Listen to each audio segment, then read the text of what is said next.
Ditagih selalu kabur. Kayak gitulah kalau ngutang selalu ditagih kabur.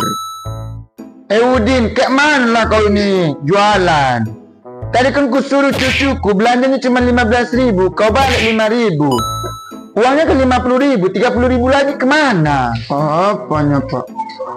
Dia kan belanja 15.000 ya Pak. Jadi ya 5.000 lagi lah.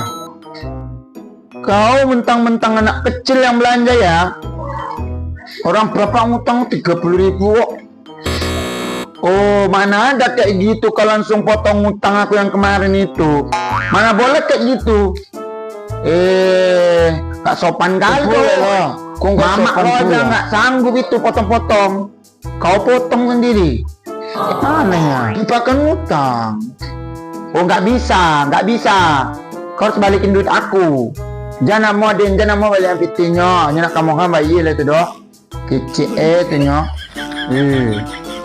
Apanya kau Revan? Kau ikut campur pula. Revan ini kamu juga ngutang Revan. Bayarlah katanya bilang mah ibumu bayar nggak ada bayar.